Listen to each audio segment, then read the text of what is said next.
So today we are dealing with the polymers. A polymer is formed by the polymerization of monomers. Monomer.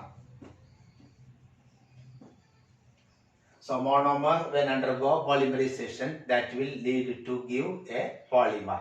Example, ethene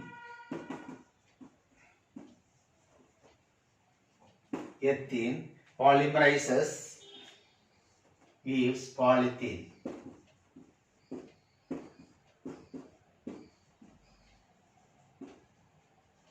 Polythene.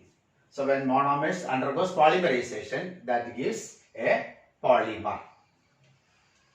Now coming to classifications, the polymers are first based on the source. They are classified into three based on source. They classify three. One, natural polymer.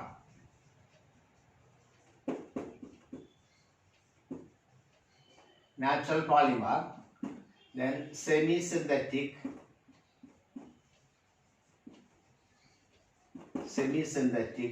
then synthetic. Natural polymers, they are occurring in nature. The starch, cellulose, rubber, etc. They are natural polymers. They are occurring in the nature. Semi-synthetic, rayon is a semi-synthetic. That is cellulose acetate, half natural and half synthetic. And synthetic polymers, they are purely synthetic. This nylon 6 is Dacron, then Sterling, then Teflon, etc. They are synthetic polymers.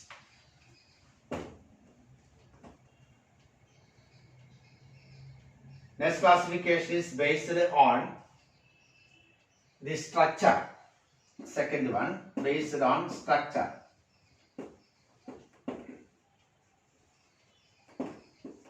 One, linear polymer. The polymer chains lie parallel. So that is a linear polymer. That is polyvinyl chloride, PVC. That is a linear polymer. Polymer chains lie parallel to each other. So linear polymers are formed. Then two, branched polymer.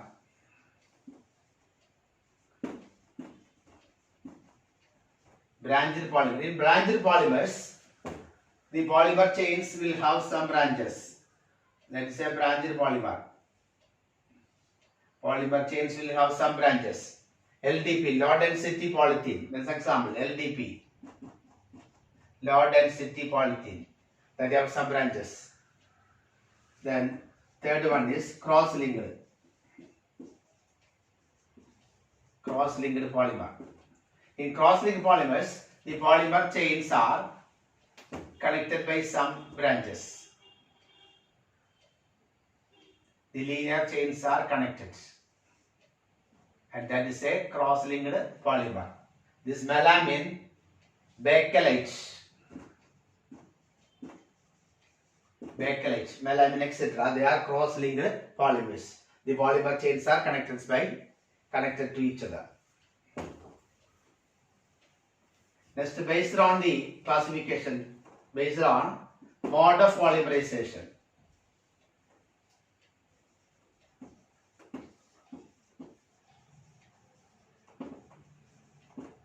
Based on mode of polymerization, they are classified into two types. One, addition polymers.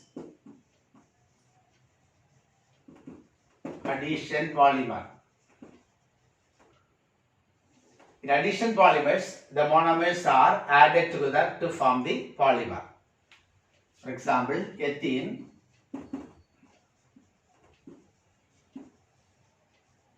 polymerizes to give polythene.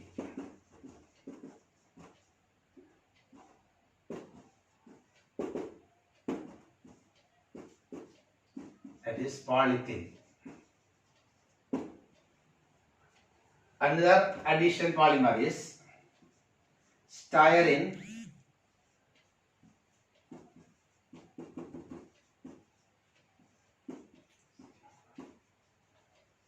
polymerizes with butadiene.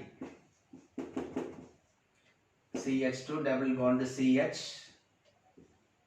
double bond CH2, butadiene. That is 1,3 butadiene to give buna-S. Buna-S.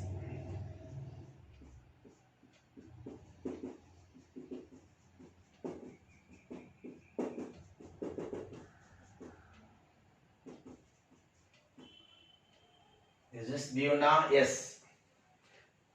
Again, the addition polymers are classified into two types. Here, the monomers are the same, so it is a homopolymer. Homopolymer.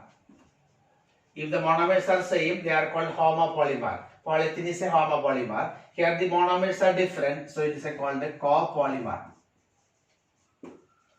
Copolymer. Because monomers are different, then it is called a copolymer.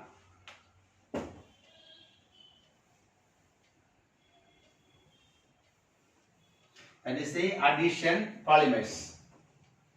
Then classification 2 is condensation polymers.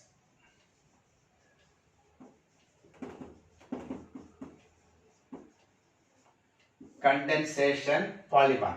So during condensation polymers, during the polymerization, small molecules like water, ammonia, etc. will be eliminated, and such polymers are condensation polymers.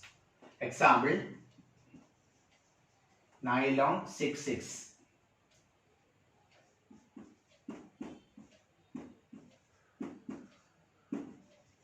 This is hexamethylene.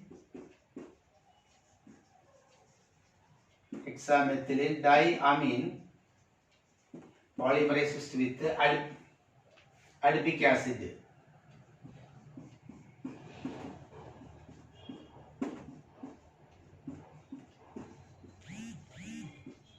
Adipic acid to give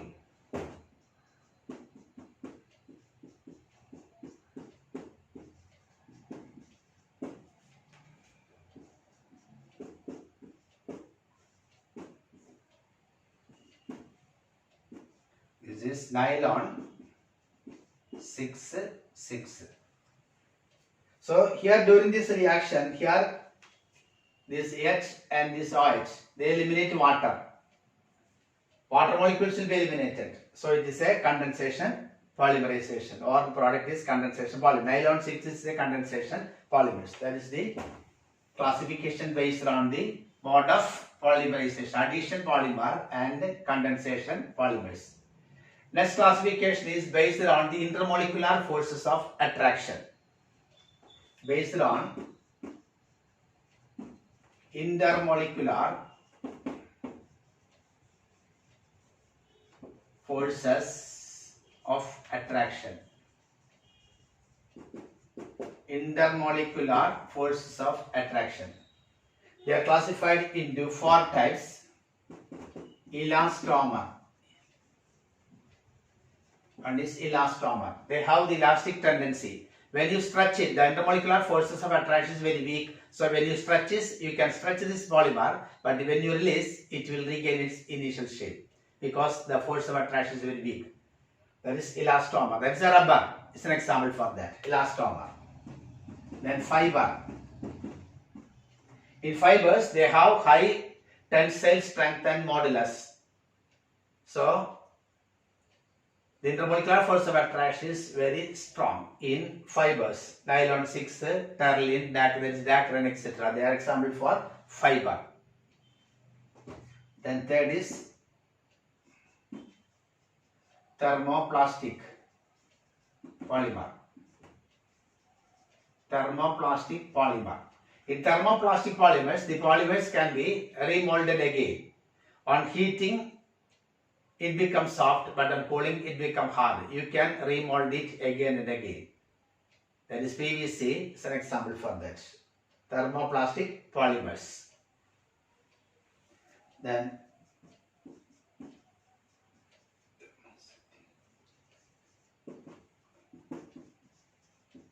thermosetting polymers.